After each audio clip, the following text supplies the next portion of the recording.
Hey guys, আসসালামু আলাইকুম। কেমন আছেন সবাই? তো আশা করি ভালো আছেন। তো আজকের ভিডিও আমরা ডিফস্ট টাইপ ফ্রিজের সার্কিট তৈরি করব। তো গত ভিডিওতে কিন্তু আমি ফার্স্ট টাইপ ফ্রিজের সার্কিট তৈরি করে দেখিয়েছি। ফার্স্ট এবং ডিফস্ট টাইপ ফ্রিজের ভিতরে কোনো সেরকম পার্থক্য নাই, একই কানেকশন, শুধু মাঝখানে আমাদেরকে হিটার অ্যাড করতে হবে। তো যারা গত ভিডিও দেখেননি তারা ভিডিওটি দেখবেন, তাহলে আপনারা ডিফস্ট সার্কিটটি তৈরি করতে পারবেন খুব সহজেই।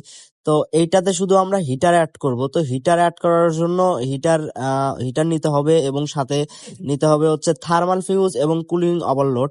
থার্মাল ফিউজ, কুলিং ওভারলোড এবং হিটার দেখুন সিরিজে কিন্তু কানেকশন করা আছে, অর্থাৎ মালাবদ্ধভাবে যেটা বলা হয়।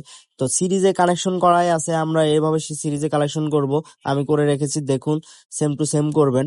করার পরে একটা তার নিয়ে লাগাবেন হচ্ছে থার্মোস্টার সেই ক্ষেত্রে কিন্তু 3 পিন থার্মোস্টার প্রয়োজন হবে আমাদের। তো 3 পিন থার্মোস্টারের আর একটা পিন থাকবে, সেটা হচ্ছে এইচ। এখানে 3টি পিন থাকবে, এইচ, সি এবং এল। এল এ লাইন, সি এ কম্প্রেসর এবং এইচ তে হচ্ছে হিটার। এবং হিটারের আরেকটি নিউট্রাল তার, সেটা আমরা নিউট্রালের সাথে সংযোগ করে দিব। ব্যাস, আমাদের কিন্তু ডিফোর্স টাইপ ফ্রিজ একদম রেডি। তো দেখুন আমি লাইন দিয়ে আপনাদেরকে দেখাই।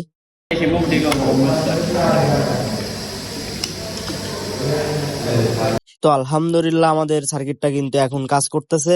তো আমরা আবার নেক্সট ভিডিওতে নন ফাস্ট ফ্রিজের সার্কিট আপনাদেরকে দেখানোর চেষ্টা করব। আপনারা অবশ্যই আগের ভিডিওটা দেখবেন, যাতে আপনারা ডিফস্ট টাইপের ফ্রিজের সার্কিটটা কিভাবে করতে হয় সেটা বুঝতে পারেন, এবং না বুঝতে পারলে অবশ্যই কমেন্ট করবেন, ডায়াগ্রাম দিয়ে দেবো।